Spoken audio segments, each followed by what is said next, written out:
Well, good morning. Welcome to the annual general meeting of Redox. Thank you for coming. I'm delighted that so many people are in a face-to-face mood this morning, and I also welcome those that are online, which obviously is a very convenient way also to tune into meetings that you can't physically get to. So my name's Ian Campbell. Many of you are familiar with me. I'm the chairman of Redox, and I'll be chairing this meeting today. It is past the nominated starting time, so I will get right onto it. Slide, please. There we go. So there's the agenda for the meeting today. A short introduction from myself, followed by Raymond Corneliato's presentation. We'll take some Q&A, and then the formal part we'll leave to the end, and also if there's any final questions. So as far as the introduction is concerned, I'd just like to tell you who's on the top table here. We've got Raymond here, CEO, Managing Director. Renato Corneliato, Executive Director, Marketing Manager. Mary, Non-Executive Director. Gary, Non-Executive Director. And also we've got, sitting on the table, we've got Kim Yap, our Chief Financial Officer, and Erica Javelek, our Company Secretary. We've also got representatives from our auditors, Deloitte, and Herbert Smith, and also Richard Corneliato, a alternate director, and the Chief Operating Officer is sitting here with us as well.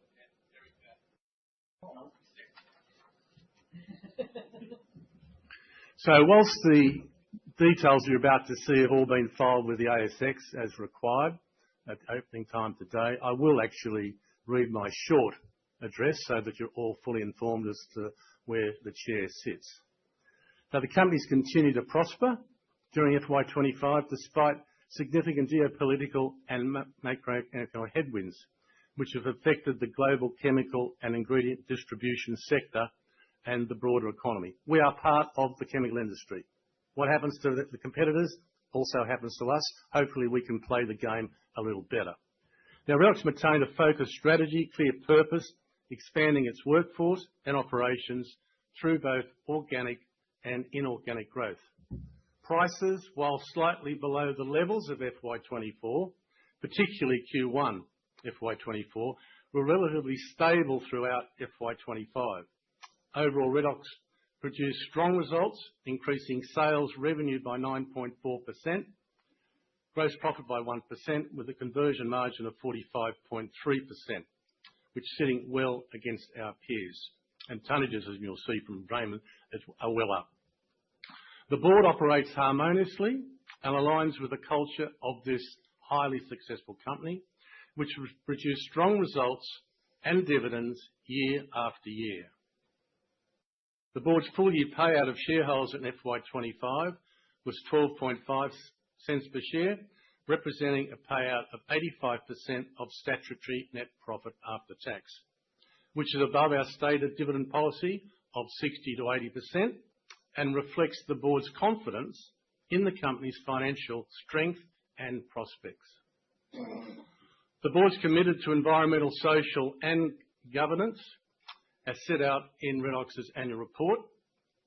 Redox is actively engaged in programs which address all key areas of ESG, including, in particular, greenhouse gas emissions. We continue to endeavour to improve our workforce composition, particularly at the management level, and are conscious of board diversity and refreshment.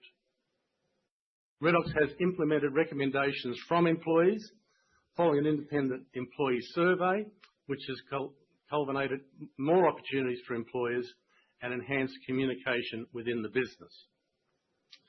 The board, in setting the FY26 executive remuneration incentives, continues to maintain a simplistic approach and did not include any non-financial elements in the vesting criteria. We will continue to review the criteria over the coming years, ensuring, however, the most important element remains total shareholder return. CEO Raymond Corneliato has been an inspiring leader, and his relationship with independents Mary, Gary and myself has been strong and free-flowing.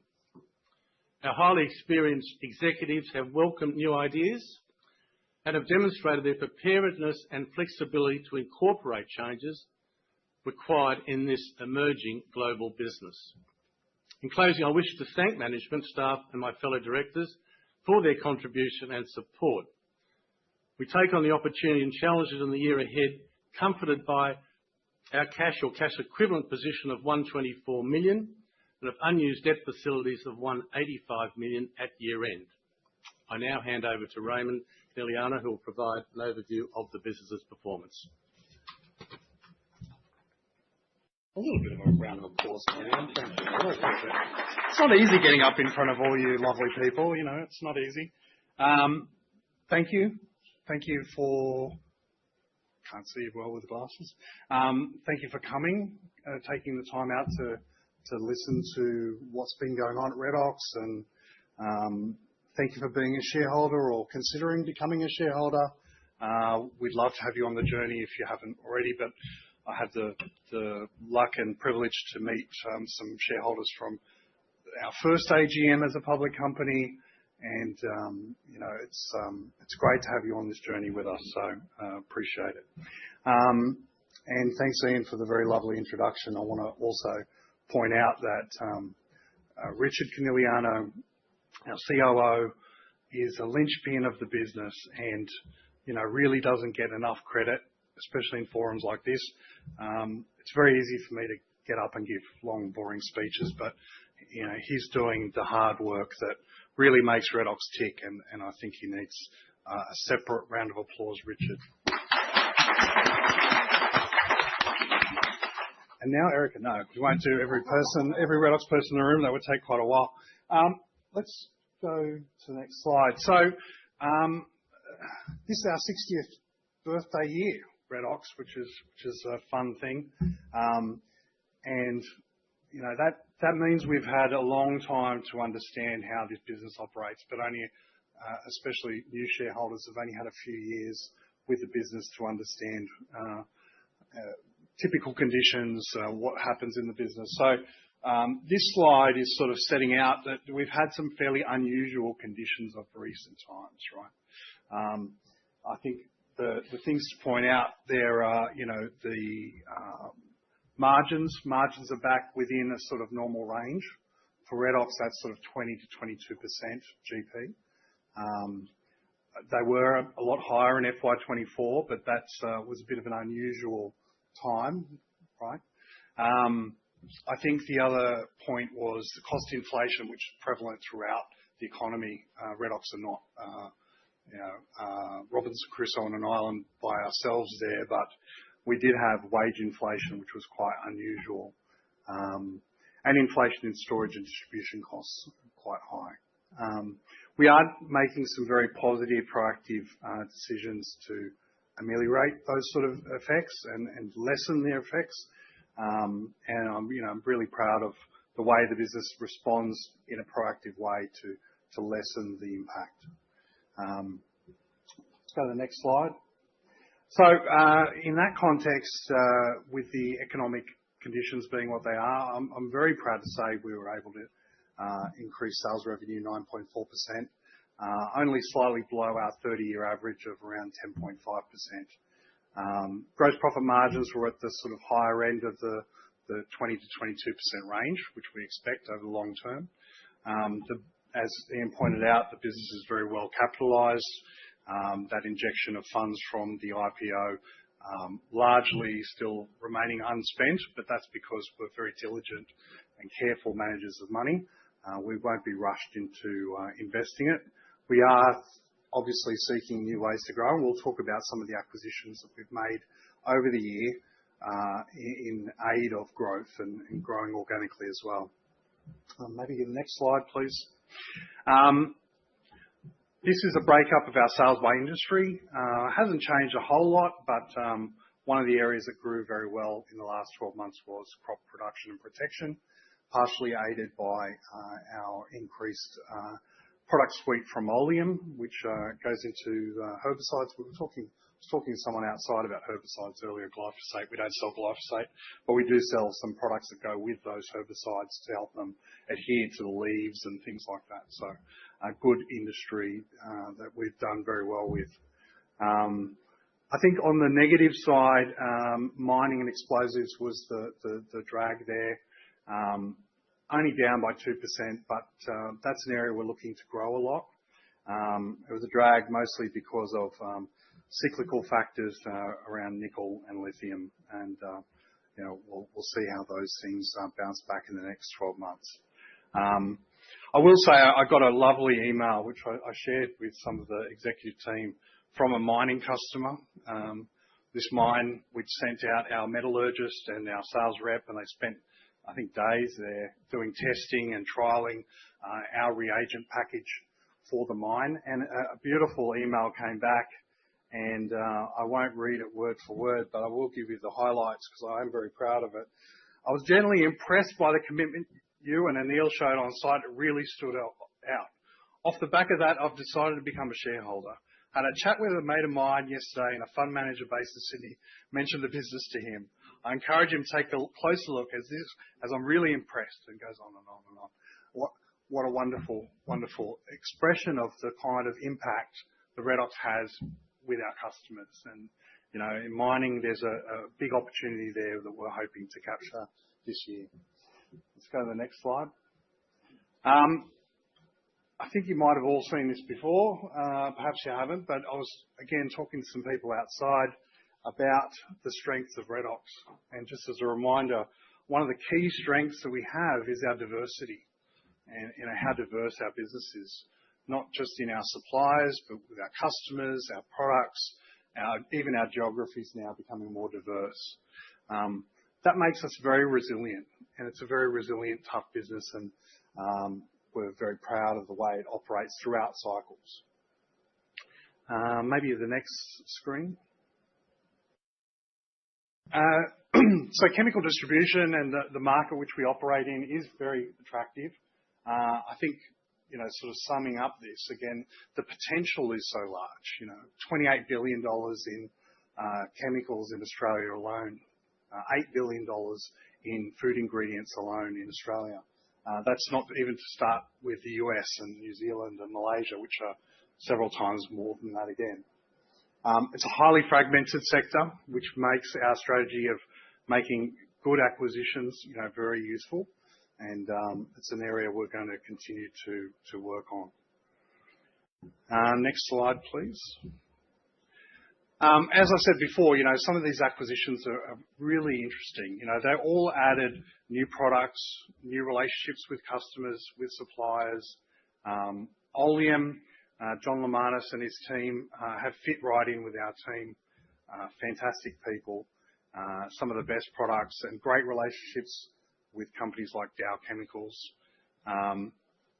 Ozchem, we acquired them sort of end of the first half of November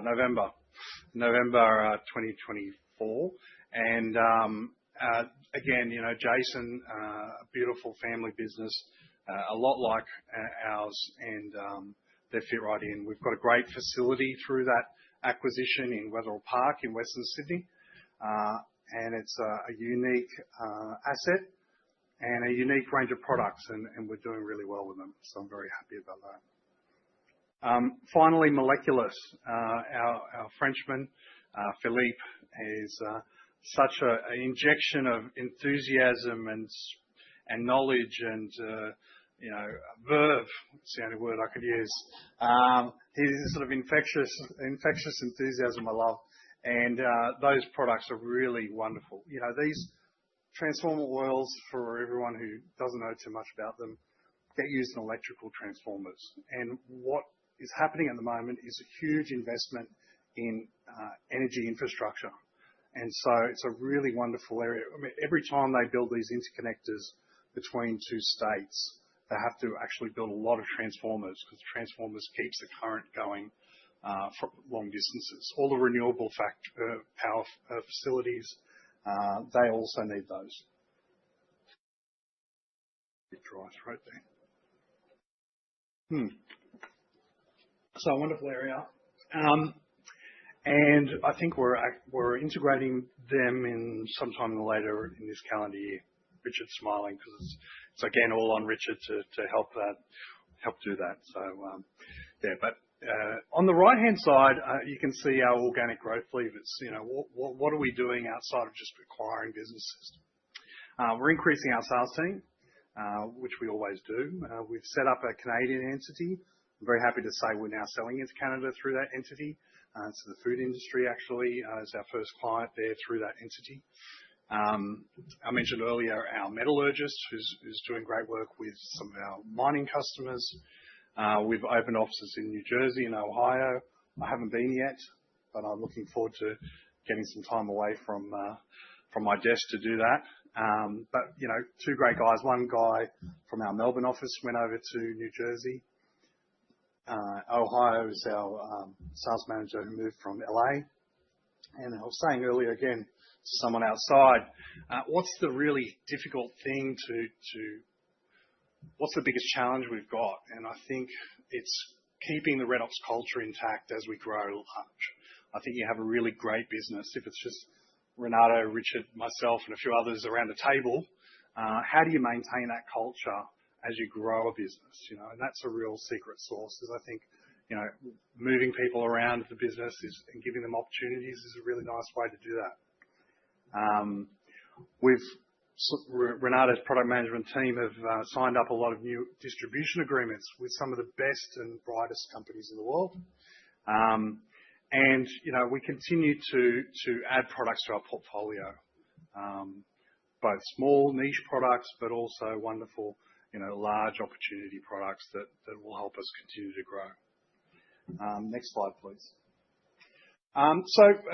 Just one quarter into FY26, but it's all pretty steady as she goes. Volume growth was in line with the long-term average. Selling prices were very stable versus PCP. Gross profit margin, similar levels to FY25. Of course, what is outside of our control is the macro headwind, I think we'll call it. That forces us to believe that the rest of the year may be weaker than average from a demand standpoint. That doesn't mean the world's ending, just so no one sort of freaks out too much. It just means it's not an exuberant environment there that we're encountering from a demand standpoint. What we were talking about before, $28 billion worth of potential in chemicals in Australia alone, we're only $1 billion. Even if the economy isn't growing really fast, we still have the opportunity to take market share and build our business even under those conditions. It just means that it's a little bit more subdued than if the economy was roaring along. The outlook, very good. We're well positioned for future growth. We've got a lot of advantages, I think, that puts us really well placed amongst our peers. I look forward to continuing this business under the leadership team, the executive committee, and our great employees who, always surprise me with their entrepreneurial spirit, their dedication, and their love for the business, which I hope you're also coming to love it just as much as we do. I think that's it for me. Everyone's had to get a bit of a round. Q&A?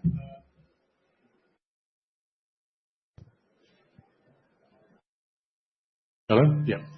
We might do some Q&A. I'm sitting here because I'm sure a lot of the questions we're going to go back perhaps to Raymond. So I'll open it up on the floor and then I'll check with the moderator to see whether we've got any other questions coming through from online. Go for it. Lindsay. Inventories. I've seen the balance sheet increase from 280 to 311 million at balance date, and your sales are at 9.4. That's an increase of about 10.6, so it's increased higher than sales. Is that a worry to you? And secondly, how do you normally gauge what level of inventory you should have, say, relative to cost of goods sold or sales? Yeah. So the question is about the inventory at period end, right? I think the way to think about it is it's a fairly inaccurate kind of view of the average inventory over the year because you're looking at goods on the water, goods delayed, et cetera, et cetera. A lot of that actually reversed out. That higher than average inventory position reversed out in July. But it's also the effect of the acquisitions we've made. So Moleculus we acquired very late in the period. That came with a lot of stock that had bulk tanks and so forth. So yeah, I think you'll see that smooth out a little bit. Normal inventory days are what, Renato? 69, 70 days? I'm talking stock days. Yeah. 70 days. 70 days stock days. And most of our goods are usually pre-sold. So, about 85% of our goods are pre-sold before we even buy them. So, yeah, the risk is not very I think just adding to that, we're not going to run out of stock like our competitors. He who runs out of stock loses customers. Full stop. It is, but it's well in hand, 70 days. Yeah. Other questions?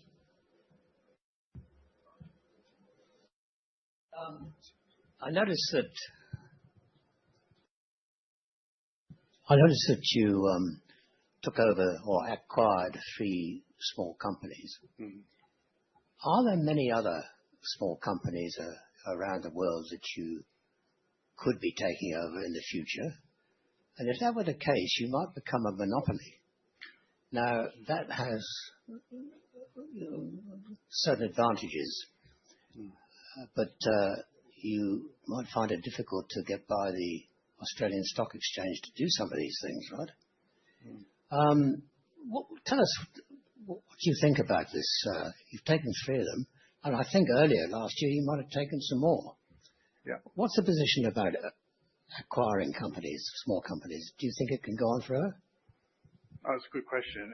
And I think it goes to that point I talked about earlier about it's a very fragmented sector. I mean, we were talking about Coles, Woolies and IGA controlling a very large proportion of supermarket sales or the very few banks we have. But chemical distribution is a bit unlike that. With the $28 billion worth of chemicals that are sold in Australia, Redox is the largest with only sales of about $1 billion. The next largest may be many times smaller than that. And so what you have is a preponderance of very small to medium sort of size, $5 to $25, $30 million businesses, and very few larger than that. So the concentration is very, very low in our industry. And this is the same globally. It's a globally known thing. And certainly there's no risk of us. I think our market share is about 5% in that sort of region. So, it's a problem for future, Raymond, if we do really, really well, but not the foreseeable future. It'll be many generations from now. Yeah.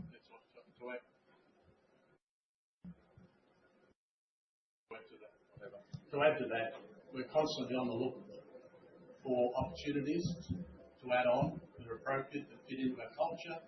The US, obviously, we have a pipeline of looking at, if you like, which we keep in contact with. Owners over there are retiring and they're looking for exit plans. We've got people that we've retained to identify them, and management constantly talking to them about whether or not they would be fitting, whether or not they're worthwhile taking the next stage of meeting them. But that is part, whilst we're continuing to build our business organically, and of course keep an eye on the monopoly clause, as you say, in Australia, but we're also looking in other jurisdictions. Yes, Wolfgang. A large part of the chemicals these days come from China. How are you dealing with the Chinese market? Have you got your own representation there, or are you dealing with importers directly, or can you elaborate a little bit on that? Yeah. This is maybe a question best answered by Renato, if you want to pass the mic down that way. China is what? Hello? Hello? China is approximately 45% of our business. We have 440 odd active suppliers in China. Then again, we have about 100 of our staff, which are buyers, basically, each responsible for a set of molecules that they purchase all around the world. And we normally buy directly from the producers in China and elsewhere around the world. You might say that is overdependence on China, but that's 45% is approximately China's world share of chemical exports. So it's only logical that we have that amount of exposure. We're dealing with them quite well. They're doing it tough, but we seem to be surviving and making nice money out of their business. Have you got an office in China? No, we have no office in China. We employed a Chinese national some 30 years ago.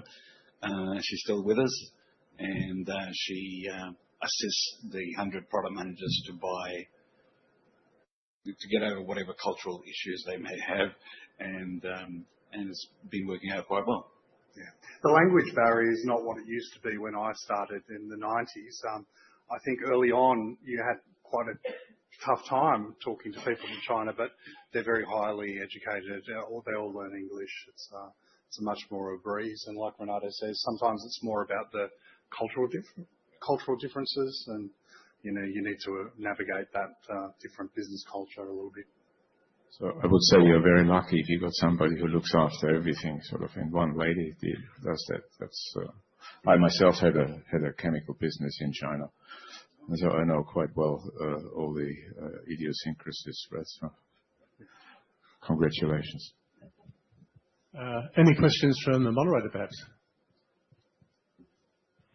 Chair, there are currently no questions from the phone. I do have a question from Mr. Reese van der Meijden, a shareholder. How is the USA business trading? You had forecast in the prospectus around 100 million in revenue, but it is only around 70 to 75 million. What are you doing to address this? Are you still currently looking at acquisitions? If yes, what is holding you back at the moment? Are vendors having too high of expectations regarding price, or you haven't found anything that you really like? Yeah.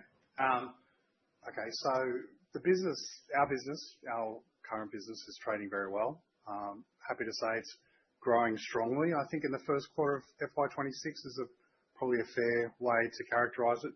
The growth percentage is much higher than the rest of the business. It's a newer business, which is great. We are looking at a number of businesses to acquire in the US, and as Ian mentioned earlier, we have an acquisition agent who's working on our behalf in the US. But I think it's fair also to say that you have to be very careful in uncertain times with tariffs and all the things that are going on to understand when you're buying a business how sustainable is its earnings. You need some clear air and a good amount of time to properly understand that fully. So we won't be rushed. We'll take our time. We'll make sure that they screen properly through our process, which looks at how diverse a business is, how many clients they have, how many suppliers, what would happen if this customer or this supplier or this product didn't continue, and what's the management like. We like to get to know the people that we're going to be dealing with, because we're not looking to buy businesses and sack all the people or anything. We want the people who've created that goodwill to stay with the business, at least for a period, if not forever. So, yeah, look, we make no apologies. We'll be very careful about that, and that's all we can do. Yes. Back there. What does Redox look like in 5 years' time, geography-wise and product-wise? I think, it's hard to tell, but I think geographically-wise, we're going to concentrate on North America. I think that's the big opportunity that we've put a lot of foundational work into that market. A lot of regulatory work we have to do to establish ourselves in a new market. We have to spend a lot of time proving ourselves to clients in a new market and suppliers who have many different routes to market. They want to know, well, look, we gave an offer to Redox, so they're going to do the right thing and get us some business. So we've got a lot to approve still in North America. Asia probably not in the immediate plans, but you never know. There's a lot of synergies with our current business, being in APAC, our Malaysian business, but it's not the immediate focus. The immediate focus is Canada, the United States, and Mexico. That'll take up a lot of our time. going forward.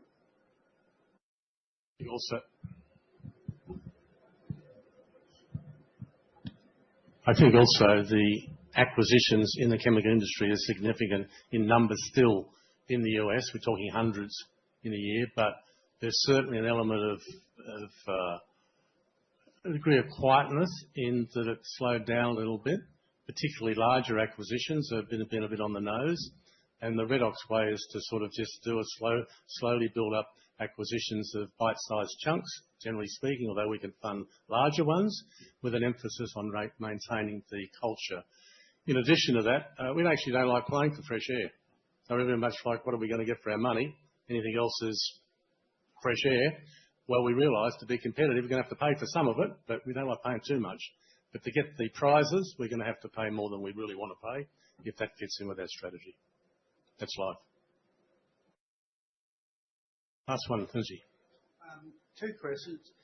When I spoke to you outside, you said you had 12 employees in New Zealand. How important? Not exactly 12, or just, I don't know the exact number, but I think roughly. a couple dozen, let's say. But generally, how important is the New Zealand business, and how is it going, given that we hear the economy is slow? And secondly, in Canada, you mentioned you've got a Canadian entity in the custom in the food industry. What are your plans there? And is it safer to try and grow in Canada than the US? Yeah. Okay. So, I don't know the exact number of New Zealand employees. Ashley's in the room. Our HR manager's in the room. How much? 25. There you go. So 2 dozen. Look, okay. The Kiwi economy has far less dimension than the Australian economy. There's far fewer sectors that, it rides on the back of the agricultural industry, more or less, and so, that's always a bit of a struggle to predict how the year's going to go. I don't have an updated number to give you about this period, but we're very happy with it. And talking about Canada, we as in Mexico, we do a lot of business in Mexico. We have an entity there, but our US staff at the moment handle all the sales into those places. So as we build it up, we may choose to have people on the ground, boots on the ground. But while we're building and experiencing a lot of growth, we'll just do that remotely for now. So in Canada and Mexico, we have customers with operations throughout North America and certainly even in Australia that we can leverage relationships that, we don't actually need a person sitting at a desk. It's just all paperwork. Okay. Any more questions from you, Howard, up there? No more. No further questions, Well, Chairman. thank you for your questions. We'll have a bit more time at the end. Of course, afterwards, we're inviting you to stay around for a little longer, but we'll move on to the formal session.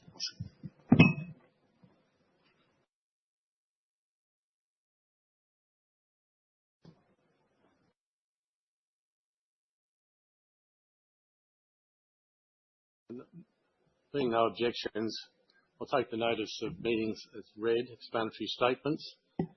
Shareholders should note that it's intention for me as Chairman to vote all open undirected votes available to me in favour of the resolutions. As Chair, I hereby demand a poll in respect of all resolutions. When voting on all resolutions is complete, results of the votes will be released to the ASX as soon as practically possible following the conclusion of this meeting. Been advised by Computershare of Share Registry that 120 valid proxy forms have been received from shareholders who are accordingly declared present by proxy at the meeting. Richard Powell from Computershare has been appointed as the returning officer of the meeting to conduct the polls. I've instructed Mr. Powell to formally open the poll. I'll now go through the voting instructions, which I'm obliged to do under law. Voting instructions according with Regulation 71137, the Corporations Regulations 2001. The board has determined that persons who are registered holders of shares in the company as at 7 p.m. Australian Standard Time on Monday, 6 October 25, were entitled to attend and vote at the meeting as a shareholder. Share transfers registered after that time will be disregarded in determining entitlements to attend and vote at the meeting. If more than one joint holder of shares is present at the meeting, whether personally by proxy or by attorney or by representative, and tenders a vote, only the vote of the joint holder whose name appears first on the register will be counted. Voting will be conducted by way of poll, as said, whereby shareholders have one vote for every fully paid ordinary share held, subject to the restrictions on voting referred to below. A vote withheld is not a vote in law, which means that the vote will not be counted in the calculation of votes for or against the resolutions. If no voting indication is given, your proxy will vote or abstain from voting as he or she thinks fit in relation to any other matter which is put to the meeting. In relation to the proxies that I hold as chair, I advise that if the members directed me to vote in a certain way, I will vote in accordance with that direction. I have not been directed in any way. I intend to vote in favour of all resolutions, and I was not directed in any way other than to vote for them. So all resolutions are today ordinary resolutions, meaning they can be passed by a simple majority of votes cast by those entitled to vote. Next slide. Please refer to the instructions displayed on the screen on how to vote via the online platform. I'm sure you're all familiar with this, but just showing you what that looks like. A couple of minutes to do that. It's pretty straightforward. And slide 15 will be, please refer to the instructions displayed on how to ask a question. I think we understand how to ask questions from the room already. And we'll move on to the item of business. They're the four items we're going to deal with. So item 1 is the non-voting resolution financial report. And the purpose of the AGM today is to consider the financial report of the company, consider if thought fit, pass various resolutions regarding the adoption of the remuneration report, the re-election of directors and the grant of performance rights. The first item of business, receive the financial statements, director's report, auditor's report for the period from 1 July 24 to 30 June 25. Now, whilst there's no need for shareholders to formally approve these reports, I will take shareholder questions on the financial statements to the board or Deloitte as auditors, if there are any so questions. Are there any questions from the room? Any questions from Howard, moderator? There is one question from Mr. Stephen Mayne, a shareholder, Chairman. It's fairly long, so I'll go through it. Australia is currently in the midst of an unprecedented deluge of takeovers that has contributed to listed entities on the ASX dropping by 10% since January 2023 to a nearly 20-year low of 2,049 entities. There were a record 27 major takeovers above 100 million completed in 24-25, and there are very few new floats to replenish the ranks. We are a rare example of a large recent float.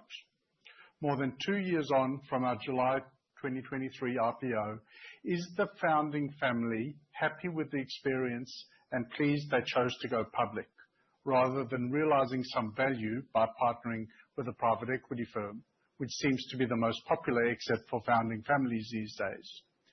Are there any regulatory or transparency aspects of being public that we find particularly annoying, pointless, or distracting? Please cover the new ESG reporting requirements when addressing this point.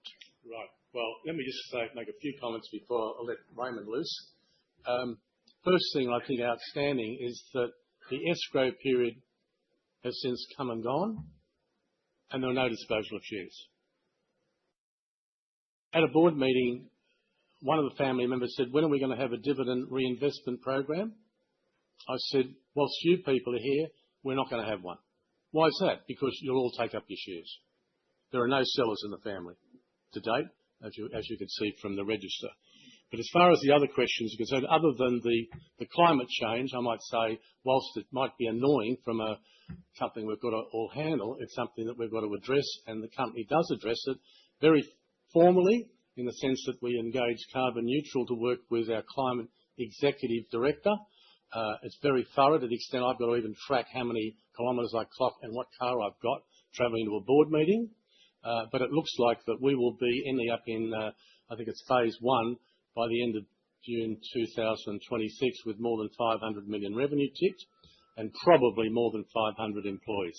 We are preparing for the fact that we will be early reporters on climate for FY26. If that doesn't happen, we might get another year. But for the rest of those questions, or parts of them, I'll address it to Raymond, who might want to include Renato in the answers. There you go. This question gets asked a lot, which is an interesting one. I think the benefits of listing a company are pretty obvious. That is, if shareholders are not happy with the way the business is being run or the results, they can leave, right? And that they can also benefit from the extra governance of independent board members. Not all my family work at the business. We've got a very large family and growing all the time. Some still in diapers as we speak, and some with other passions and things that they enjoy, of course. So, look, this gives us the governance so people understand the business is being run well. It allows us to flexibly tap the public markets for funding, and I think those aspects together make it a wonderful thing. Talking about the drawbacks, I think we could spend a whole bunch of time talking about those, but I don't think that it's very useful. So I'll leave it there. Okay, thank you for that. Anything else from the back? No, thanks, Jay. Okay, we'll move on to the non-binding remuneration report. I'll now move the formal resolutions. Let us propose the following resolutions be put to the company's shareholders for voting, other than for votes in which a director has a personal interest. The board unanimously recommends the shareholders vote in favour of the resolutions, and you can see the proxies for these next two are on the board. Item 2, non-binding resolution remuneration report. Consider and if thought fit pass the resolution as a non-binding ordinary resolution of the company that for the purposes of section 250R(2) the Corporations Act, the remuneration report for the year ended 30 June 2025 be adopted. I note the vote on this resolution is advisory only and does not bind the directors of the company, but of course we listen to the vote. The voting exclusion statement applies to this resolution refers to the notes related to voting contained in the notice of motion. Are there any questions from the room on this motion? Or from the moderator or from phone calls? I have a question from shareholder Mr. Stephen Mayne. His question is as follows. Many thanks for disclosing the proxy votes early to the ASX along with the formal addresses and for responding positively to a request to also include the headcount data showing how many shareholders voted for and against each item. The latest annual report says we have 2,879 shareholders. What did you think of the fact that only 110 of them bothered to vote by proxy, including on this remuneration report item? I didn't really think much about it. I thought that the remuneration report was pretty tame. Certainly, you've got no executives getting monstrous remunerations.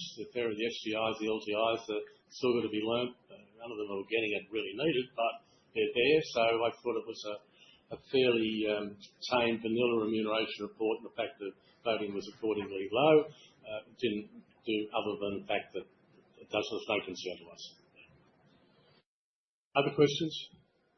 No? Okay. Results of the proxies held are there, set out on the screen.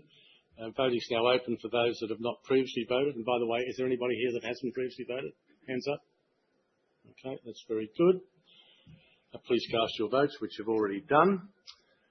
So proxy results for item 3 are on the slide there. Item 3, to consider and if thought fit to pass the following as an ordinary resolution of the company that Ms. Mary Verskeler, Director of the company, retires by rotation, being eligible, offers herself for re-election, be re-elected as a Director of the company.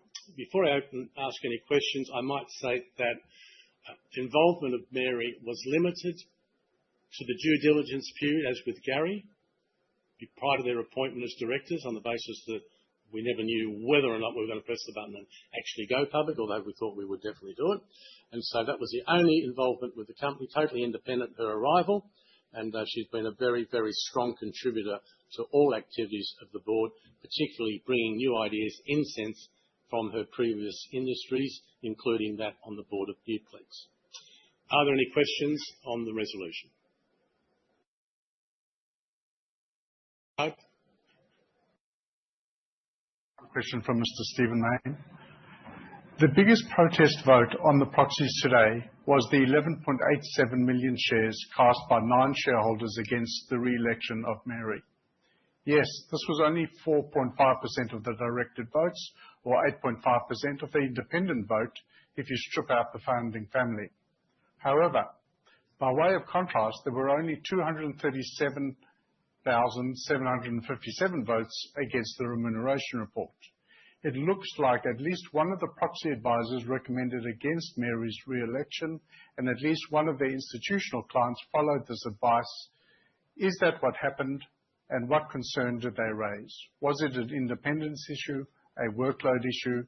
And thanks again for disclosing the comprehensive voting data early so that such a question can be asked remotely at your best practice hybrid AGM. Right. Thank you, Stephen. I might say that the way I read the voting, and I had it confirmed by speaking with one of the other large shareholders that were on the verge of voting against the resolution, was it wasn't against anything to do with Mary. It was to do with the general issue of independence of the board. And I might say that this was raised on my re-election through to June 27 on the basis that I'd been associated with the company for 15 years or so as a non-executive director.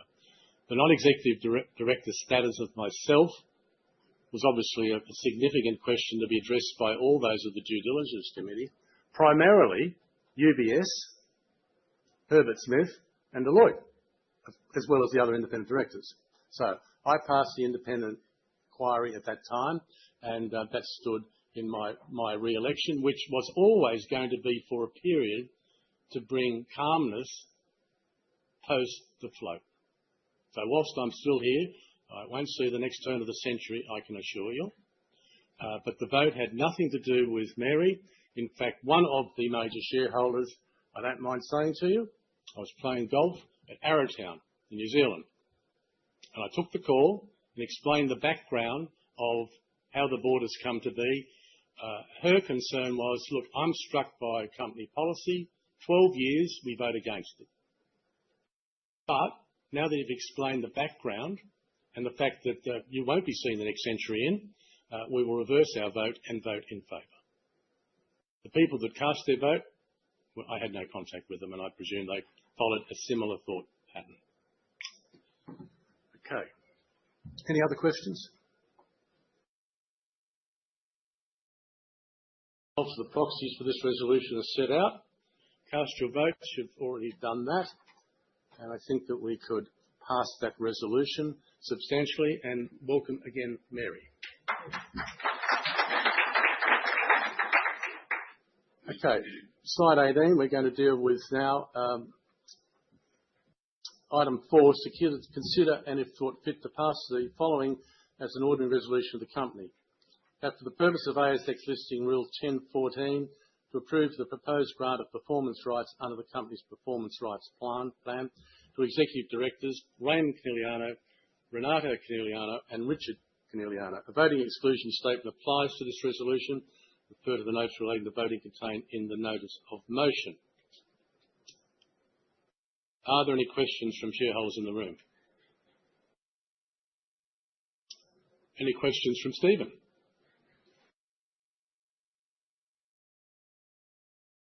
I should have asked this before, but could you explain what you mean by that column open? So you've had it before now, but I should have asked the question earlier. Yeah. Secretary. Open votes are the votes that are remaining open for the chair's discretion as to how he votes. So the open votes are the votes during the proxy stage when the proxies were open, and the proxy advisors left. The proxy advisors left their votes open, and that means that it's at the chair's discretion as to how the chair chooses to vote. The chair would decide how that. Correct, but they didn't give specific instructions to vote one way or another, or to vote 2 on, 2 off, or whatever.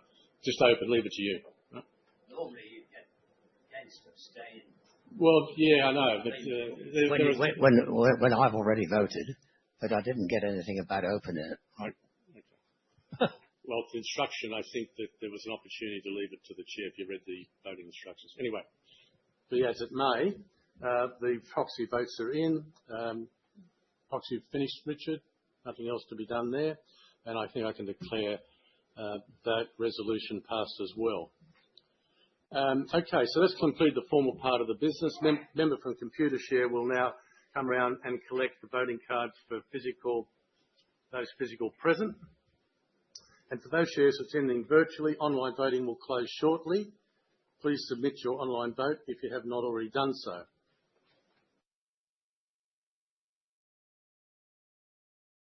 Just wait for the collection of the voting papers.